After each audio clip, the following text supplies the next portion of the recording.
Can we stick on the Camus absurdism versus existentialism? Sure. What do you think is the difference Uh, in your ideas about anarchism too? It seems like those are somehow intricately connected because existentialism is connected to freedom, and freedom is connected to anarchism. sure, but I mean, Sartre was a defender of the Soviet Union. He said explicitly about things like gulags, like even if it's true, we shouldn't talk about it. So it's what people don't appreciate is how human beings can have contradictory ideas in their minds at the same time. So one would think, okay, someone's a Democrat, they think A, B, C, therefore they can think D, E, F. People can have all sorts of contradictions, and it's not at all clear, and they'll have a clean conscience because the human mind is very sophisticated and is capable of doing this. So Sartre, was, you would think he's this radical individualist, this sense of ultimate freedom, but he's defending the Soviet Union. Camus, on the other hand, would probably was very much like a social democrat.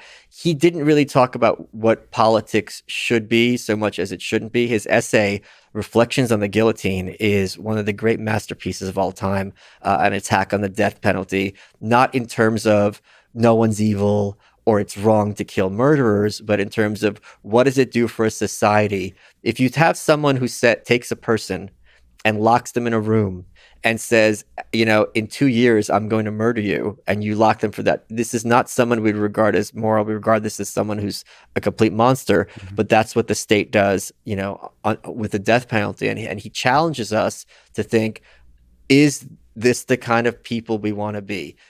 And again, he's saying, I'm not saying killing a murderer is wrong. I'm not saying evil is wrong. His entire career was dedicated to fighting the concept of evil. But are we the kind of people who want to be doing these things that in any other context we regard as torture or depraved? So I'm much more of a Camus person than a So, Sartre so he person. was probably against war in that same way. So I have to admit, I don't know much about the political side of Camus.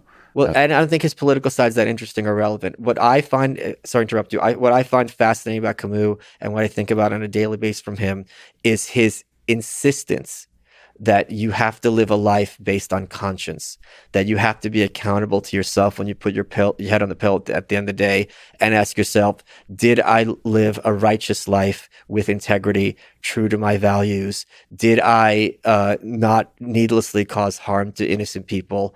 That kind of mindset. If someone is weak, am I using that as an opportunity to exploit them or to harm them?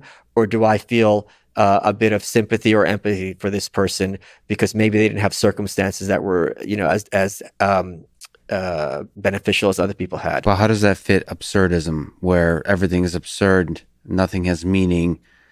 It really borders on nihilism. Yeah, so he regards not his philosophy, he explicitly said, is a response to nihilism and a attack on nihilism. He regards cynicism as like the worst value people can have, and I agree with him 100%. A lot of times people call me cynical online, and I push back very, very hard because to be I had this quote in The New Right where I said, I'd rather be naive than a cynic, because a cynic is a hopeless man who projects his hopelessness to the world at large.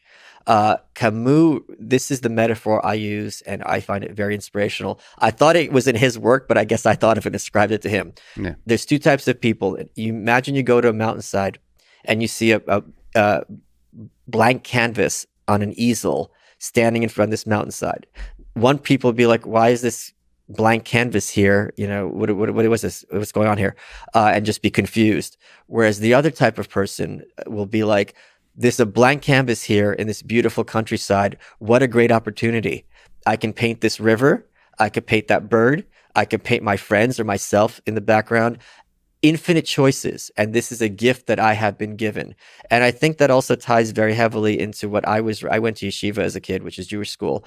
What we were taught incessantly, how to look at life, is this beautiful gift that God has given you, and that God wants you to be happy. He wants you to live to the fullest in a moral way. I remember the first time I went into a church, and they were asking me questions about the Jewish concept, the afterlife. They weren't familiar with Jewish thought. And it took me a second because I didn't really have answers. And then I remembered what we were taught, which is, let's suppose you're at this banquet with the best chef on earth, and the table's so heavy because you've got steaks and you've got chicken and you've got sushi and the wine's flowing and you've got your Dr. Pepper and Mr. Pibb and the store brand, everything you want. And you're looking around at this amazing bounty, right? Yeah. And then you turn to this best chef on earth and you're like, oh, so what's for dessert? I mean, the offensiveness of that is just so, insane. Like, you have this, eat the meal. Like, I promise you, if I could deliver this meal, the dessert's going to be okay. So this focus on the afterlife when we've been given this amazing gift, on this earth is a very kind of different mindset from both the Jewish tradition as I'd been taught and the Camus mindset. Obviously, Camus is an atheist, didn't believe in an afterlife, but this concept that life is meaningless, but that means you have that opportunity to find value, to seek for truth, to seek for happiness,